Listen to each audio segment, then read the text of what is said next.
And welcome back, everybody, to another weekly Around the Bases with Bubba and Mo interview. This week, talking some Oakland athletics baseball. So in order to do so, we got a member of Athletics Nation from SB Nation on today to talk about them. Alex Hall. Alex, how we doing? Pretty good. 2 more weeks, still pitchers and catchers. Yep, it's coming up. It's coming up. It's awesome, actually. But let's get into, before we get into a pretty interesting season coming up for the A's. A lot of young, talented players going to get to play a lot. Let's look back at 2017. The up and downs. It seems like a typical A's season. They have these really, really big moments, and it's kind of like, well, this is what happens when we trade this and trade that and do this. So what was your thoughts on the 2017 A's team? Yeah, A's fans, we've seen this movie before. This is just part of the rebuilding process. 2017 was the year where you could start to see sort of which ones of the prospects were going to be coming up soon, but they weren't quite ready yet. So they filled up in the first half with a bunch of veteran stopgaps, and they had the Rajay Davis and Trevor Plouffe and those kinds of, decent enough to throw out there for a few months, but you're hoping for something better in the near future. And by the second half, a lot of those prospects arrived, and you got some more exciting names like Matt Olson and Matt Chapman and some other rookies coming up. And they actually played 500 ball after the All-Star break. I think maybe one game under 500 after the break. And I think it was 500 starting on August 1st. So they came around in that second half. And after a few years of just really being a last place team through and through, they finally started to show those signs of life, and in ways that you can hope, if not expect, will carry over into 2018 and hopefully build on that into at least getting out of last place. Yeah, for sure. And it's a great segue into kind of the first guy we want to talk about is Matt Olson. I mean, he had 24 homers in AAA, and then came up and just over 200 plate appearances, had 23 homers. And he was just really incredible and a great spark for you guys to sort of maybe be able to deal Ryan Healy. Just talk about him and maybe what his ceiling is.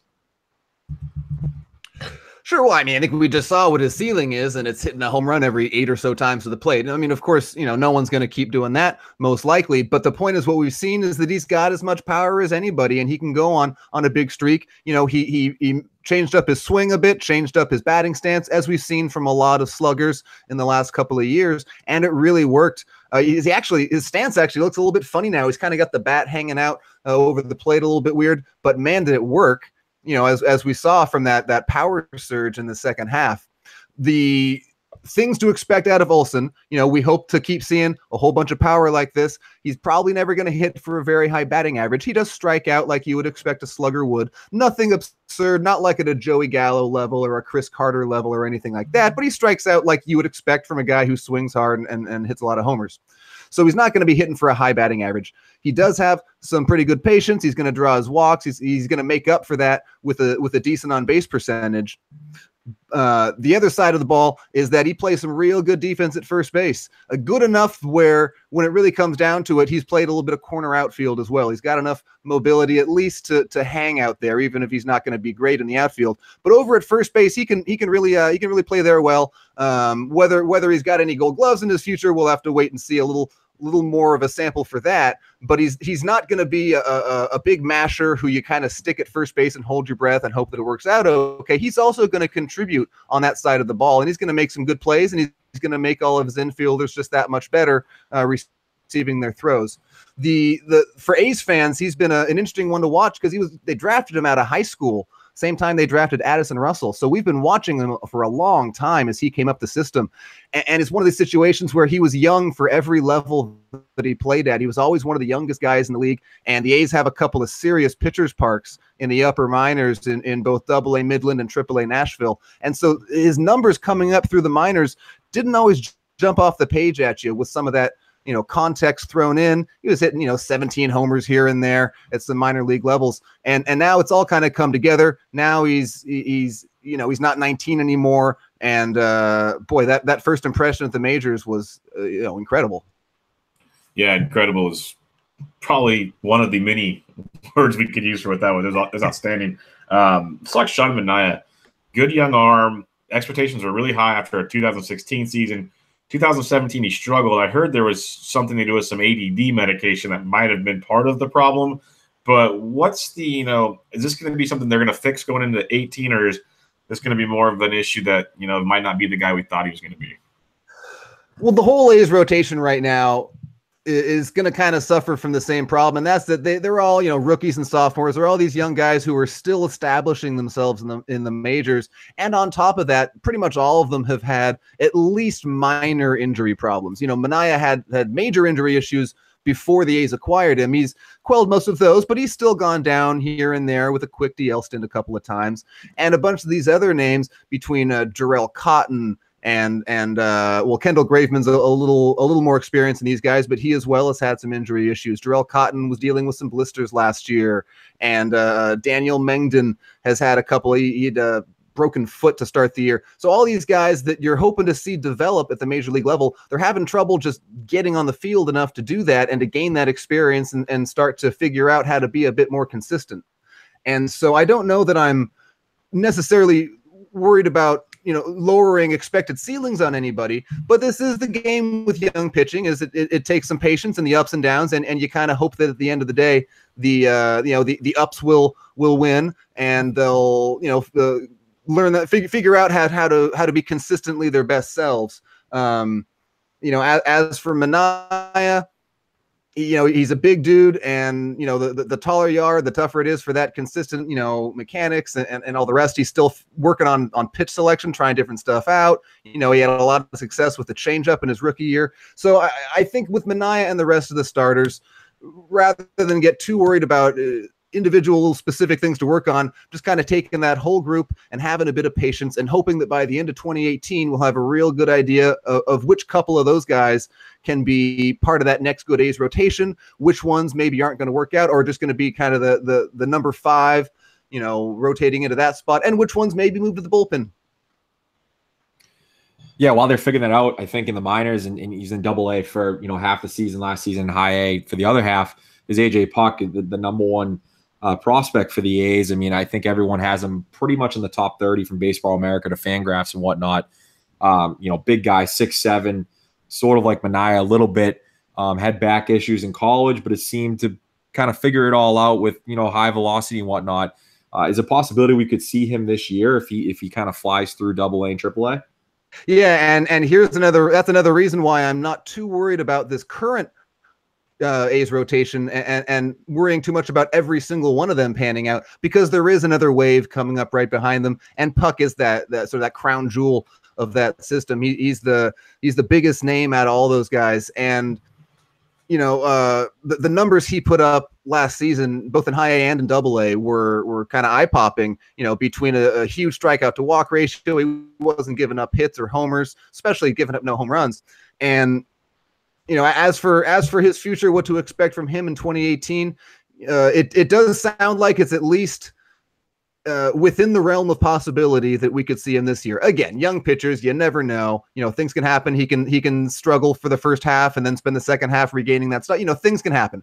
But if you're talking about a best case scenario, then sure, the best case scenario would be that he comes out next year, makes a mockery of Double-A, breezes through Triple-A, and we see him in the second half. It's certainly possible. I don't like to be too optimistic about stuff like that. Just, don't get my hopes up too high. I would mostly I would be disappointed if I wasn't seeing him by 2019, but it's it's possible we could see him by the end of this year. Yeah. No, that would be I got to see him in Single-A, very special young arm. So that'd be great to see him up here, maybe in a bullpen role, kind of like the Rays did with David Price when he first came up, and then let him start in 2019. That'd be really good. And to interrupt for a sec, that's actually a good point. It's possible that he's the kind of guy we could see start out in the bullpen. Maybe we've seen that in the past, not even just the A's, but other teams bringing up maybe that hot young starter and then give him that first major league experience in the bullpen. Of course, sometimes they end up just sticking there. And Puck is a guy who, on the downsides, when you're talking about sort of the worst case scenarios, is if you can't figure out the command of all those powerful pitches that he's got, then it's the kind of thing that can force you into the bullpen instead of going through a lineup 3 times. So yeah, sure. I mean, if you're going to see him in 2018, then that could be a possibility. Maybe you just see him get his first trial as a reliever just to get some time. But I'm not predicting that. I'm just saying it's another thing that could happen. Definitely. Billy Beane, this guy, they make movies about him and books about him and all this stuff and different ways he builds a team. Well, he's starting to really acquire some interesting talent, and then when he makes one move, you're kind of like, okay, I kind of see it. But then as it gets put together, it's really, really interesting. That's look at the bullpen. He's got Casilla there now. He traded for Trinan last year, pitched really well when he came over. Petit, so on and so forth. Very interesting bullpen he's putting together there. Could this be like one of the sneakier, really good bullpens in baseball going into 2018? I mean, sure. When it comes to bullpens, they're so volatile that almost anybody could surprise you and be the hot new bullpen of the year. The one drawback I see with this one is I'm still not that happy with the closer spot. I do like Blake Trinan. He's a wonderful pitcher. I would love him as a setup man. I'm just not sure yet that he's best cast in that closer role. I still need to see him consistently retire left-handed batters. This was something that Nationals fans warned us about at the time of that trade last summer, was that if you fall in love with having him face everybody, then you're going to start getting burned by lefties, more often than not. Now, again, players, develop their skills and try to improve themselves. Maybe he will figure something out that will help him get lefties better. That could happen. But as things stand right now, I'd feel a whole lot better about Trinan in the setup role than relying on him as that full-time closer. But we'll see. Again, volatile bullpens, things can happen. He could come up. He's been a closer before. It wasn't a terrible experiment. But I would feel a lot better about picking this as a sleeper bullpen if I thought that closer role was in bulletproof hands. But as for the rest of the pen, there is a lot to like there. One thing that some of the folks at Athletics Nation have been speculating about is it looks like Bean has been targeting a bunch of relief pitchers who seem to either work high in the zone or induce a lot of fly balls, with the thought that perhaps that could help counteract some of the launch angle, uppercut swinging kind of power surge that we're seeing around the league this year. That's not something the A's have said they're doing. That's just something that folks have kind of put two and two together and connected the dots when you go out and get, Petit and Emilio Pagan and Ryan Buchter, 3 fly ball pitchers, and you add them to Chris Hatcher, who likes to work that ball up in the zone a lot too. And you just kind of start to get the idea, you're always looking out for the next thing Billy Bean might be doing that no one else thought of yet. And so maybe that's the next thing. But yeah, every one of these names in here, they've got a very interesting group of names, and just about every one of them, you could see how he could elevate into being a star reliever. So sure, just like almost any team, I would say, hey, the bullpen could be better than you think. So Moneyball 2, the launch angle effect coming to a city near you, apparently. Hey, there you That's go. something Hey, interesting. you know what else these guys can do? They can pitch multiple innings too. All these guys, Petit, That is very Pagan, true. Booker, Yeah. Very interesting I'm wondering to if see. that's another thing, multi-inning relief outings. We'll see if that's something they start doing this year. And trade pieces. There you go. Oh, always, yeah. Yeah, with bullpen for sure. I mean, we talked about AJ Puck already. The farm system ranked 18th according to Baseball America. So you can go, probably rank them different based off of who you ask. But they had 4 top players in the top 100. And we just talk about a few here. And this guy is probably the piece that everyone thought that they kind of got for, Josh Donaldson. It was Franklin Barreto. He came up. He hasn't had a ton of at-bats, ton of play appearances, and he hasn't done great. What are we going to see from him in the near future? He's a guy that we should see in 2018 sometime. He's, like I was saying about Olsen earlier, Barreto is a guy who has been one of the youngest players at every level he's played. So every time he starts the year as, the youngest guy in the league, trying to figure it out, scuffles in the first half, and then comes around and starts hitting in the second half. It didn't work out quite as well last year. He got up to AAA as a 21-year-old, and he started striking out. And that's not something he'd ever done in the past. His skill set is making a lot of contact, hitting for high average. He can run. He's got a little bit of power, but he's not going to be a slugger. He's not going to walk up and be Matt Olson. So if you see a guy who's maybe one of his best skills is that he's going to make a lot of contact, hit for the high average, and now he's striking out a bunch, that's not what you want to see from that guy. That's the absolute opposite of what you want to see from that guy. And he came up to the majors and he struck out a bunch there too. But again, he was 21 years old. There's not a huge rush here. And that's something that I'm willing to give him the benefit of the doubt heading into 2018, that we see him always move up to a new level, take a little time adjusting to it, and he figures it out, and then he's hitting like gangbusters. And that's what I'm hoping to see at the beginning of 2018. I'm hoping to see that breakout that we never quite got from him last summer. And if we do see that, I mean, you could see him in Oakland even before the All-Star break. I mean, depending on how things go, he's got Jed Lowry in front of him right now. Lowry played real well, but he's in his last year of his contract. Extensive injury history. You never know how things can go there. So Brito has one major thing to work on. That is getting rid of those strikeouts that showed up last year. Still got to figure out his defensive home, whether that's shortstop or second base. But he's still a top 100 prospect. He's still a guy we're excited about. Nothing's ever going to make you stop regretting trading away the MVP, but he could go a long way towards making that, less of a disastrous trade. Well, and another trade they made, obviously, is the Sonny Gray trade, and they got Jorge Mateo, Dustin Fowler, and Caprillion. I mean, Caprillion, I would think that I know he started the throwing program in August, so they're going to take it slow with him this year, I assume. And then Fowler had that gruesome injury. He should be ready. And then as Mateo, correct me if I'm wrong, but he really was the third guy in that deal. Would you agree with that? You could really order them in any way that you wanted. I don't feel like there was really a headliner there. What was interesting about that trade was that risk trade-off that Billy Beane made, where he decided, he's got this excellent pitcher, but Sonny's reputation was a little bit down after 2016. He had some injury problems, some question marks, and so he didn't get the return that he wasn't going to command the kind of return that A's fans might have wanted from their name brand, what we feel superstar. And so instead of settling for kind of spare parts or middling pieces, he goes and he gets these high ceilings, but just with a little extra risk attached to them. A guy like it was made pretty clear, I think, in the media that Dustin Fowler and Caprillion wouldn't have been available in that trade had they been healthy. We would have gone down the list and gotten the next guy down. And so by taking on that extra risk, he really elevated the ceiling of what we got out of that trade. And so I feel like Fowler probably gets talked about as the headliner, but that may just be, as much as anything, because he had already briefly, made the major leagues and was the closest to getting to the majors again. But Mateo was the one who's making all the top 100 lists this year. He's made every single one of them so far. Fowler's made a couple. Caprillion made one. All told, all three of those prospects are promising their own ways. And then Fowler is the one that we're hoping to see in center field as early as, even opening day, if all looks good in the spring and he looks healthy again. Anybody else? Sorry, Bubba. Anybody else do you think that you're particularly excited about that we didn't mention yet?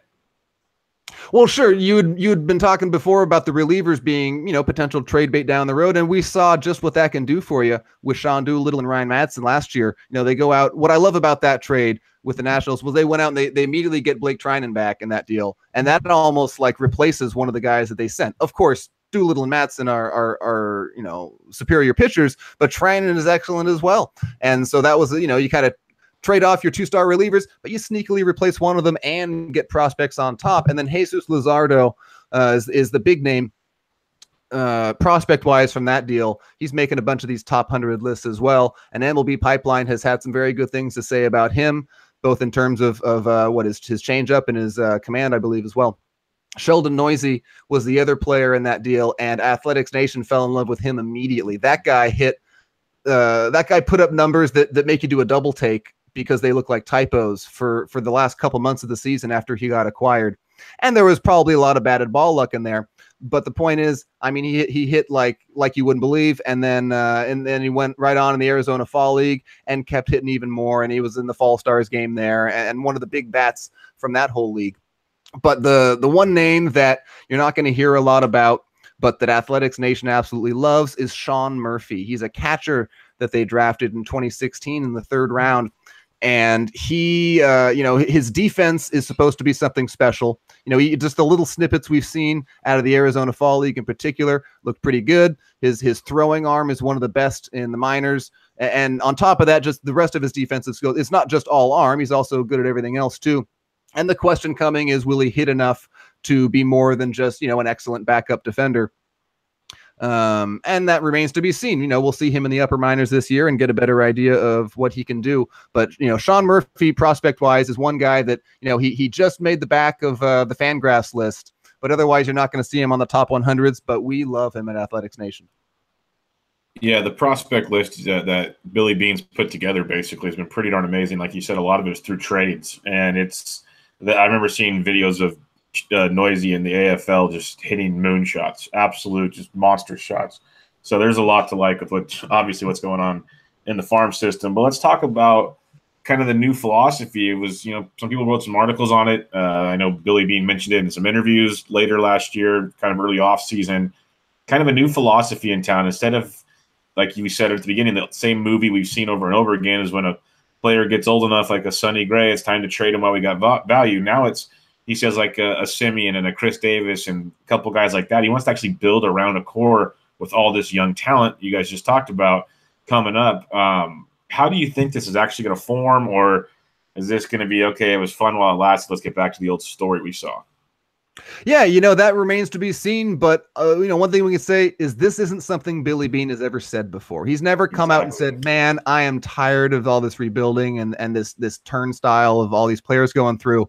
And even if you don't want to believe lip service coming from the executives and the owners and all that, the point just being, this isn't something that he's, you know, fooled us on before. He's never said, okay, I'm going to start signing players, and then turn around and said, nah, just kidding. You know, maybe an individual guy here or there, he's smoke screened that this guy was untouchable and then traded him, but never have they come out and just said, hey, we don't want to be like this anymore. We want to be a different kind of team that tries to keep a few guys around. And the other reason to give him the benefit of the doubt that might come true is that the stadium situation is, well, maybe not clearing up at all, but at least commitments from the team and harder timelines from the team. So part of that change in philosophy of, hey, we'd like to re-sign our players now, is that they're finally going to clear up the stadium thing. They're finally going to have a more permanent home and a better revenue stream, you know, as a result of that, and just remove some of these question marks about their future that have been hounding them for over a decade now. You know, just not knowing where they're going to be and how much money they can commit to things 10 years down the road, 5 years down the road. So, you know, we'll see with this new group of rookies. I mean, I don't know that we're going to see, you know, necessarily the Semien and the Graveman and those guys and Chris Davis getting long-term deals just yet, but maybe Matt Olson and Matt Chapman and maybe, you know, Pinder or Mania or whichever one of these guys, you know, over the next year start to really separate themselves as part of that permanent core, kind of the guys that you want to keep around and build around. So yeah, I'm going to give him the benefit of the doubt and say that, you know, I would hope to see a few of these young players getting locked up to something long-term, you know, over the next few years, especially as the stadium situation clears up. Speaking of the new stadium, can you give us a quick sort of update on what the latest is and actually what you think will happen? Yeah, they had made an announcement a couple of months ago about where they wanted to build. It's some land that was, you know, part of a community college in Oakland. And then the school district basically came back and said no. And that was something that they weren't really expecting to happen. They weren't expecting quite that level of pushback. And so what they've got right now, they're kind of back a step to where they were this time last year, which is they've got 3 sites that they like. And, you know, they're willing to look at, you know, any one of them and we'll see which one they choose. But what they are sticking with, there's 2 parts of their sort of promise that they're sticking with. The first is they're building in Oakland. There's no longer any talk about, you know, San Jose or Fremont or going out of state or anything. They are absolutely committing. They are saying nothing other than we're building in Oakland. It's going to happen. That's what they say. The other thing is the year 2023 is still a sort of not deadline, but that's kind of the, hey, we're telling you that we're going to have a new stadium. It's going to be in Oakland and it's going to be open by 2023. You know, maybe before that, we'll see, but you know, it's going to be by then. And so that's the company line right now is those 2 facts. Everything beyond that is still a bit up in the air. But again, even those are more than we've gotten in this last decade plus, going back with Bud's Blue Ribbon Committee and all this. We've never had, even if it's just talk right now, we've never had that level of assurance that, okay, this is going to happen. It's going to be here. Here is at least like a number to put on the timeline, even if it's kind of vague and far off. You know, and so at this point, it's going to be, you know, working through, you know, California bureaucracy and politics and figuring just out. There's no way to guess which side it's going to be. I don't know. That's not a very satisfying answer, but it sounds like it's at least going to be in Oakland, and that's a big deal to A's fans. That's a guarantee that we haven't had for a long time. Yeah, that's good. I know they built their new offices and everything to keep them in town, kind of keep that going. So that's very, very good to see. One last question, and again, thanks for your time tonight. But you guys acquired Stephen Piscotty from the St. Louis Cardinals. It's probably one of the only pretty cool things we've seen this offseason, because there's been a couple signings here and there, but this has actually had a great story behind it as well. We know he scuffled last year a bit, and now we found out why, because of his mother. So what's the whole feeling around Oakland? What's he going to where's he going to be playing for the team? What's the plan with Stephen Piscotty? Sure. And the A's fan base, you know, loves that story as much as everybody else does, you know, beyond the fact that he's a good player and that he fits into what the A's needed. You know, they were already out looking for an outfielder, you know, looking for a right-handed hitter, all the rest of this. So he was already, for baseball reasons, he already made a lot of sense. You know, he's on a low, you know, he's locked up contract-wise, but he's on a low salary this year. And that human interest side really scored some points, I think. You know, folks heard that part of the story, and you know, I mean, it's impossible to have anything but a positive reaction to that. You know, mom is sick, and he's from this local area, and so, you know, he gets traded back. It probably speaks even better on the Cardinals. I mean, what do the A's have to do? Acquire a good player they needed, you know, at a fair trade price. You know, the Cardinals seem to go out of their way to, you know, facilitate this move, to facilitate the player's personal needs. And that's not something you always see in sports or you know, anywhere in life necessarily. So for the two teams to link up on that was definitely a good look for both of them, and an easy, you know, feel good win for everybody this winter. No, that was great. Well, Alex, like you said, we're approaching baseball season, so it's time to get back at it. We appreciate you for joining us this week to talk Oakland A's. They're always a fun team because they have a lot of really good talent. It's just usually it's young and you don't know if it's all going to gel, and that's what makes it entertaining. But when it does gel, they're a blast to watch. On the bright side, or another high note, you get to see Ohtani's debut on opening day, so that's pretty freaking awesome. But great. Yeah, so it'll be a zoo in the Coliseum if you're wondering. We also got Ichiro's debut, or no, maybe that was in Seattle. We played Ichiro in his debut. No, that might have been on the road in Seattle. Yeah, but yeah, it's pretty awesome stuff there. But yeah, go check out the Athletics Nation on SB Nation as always. And Alex, thanks for joining us, man. Really appreciate it. Hey, thanks a lot. Take care. Yeah.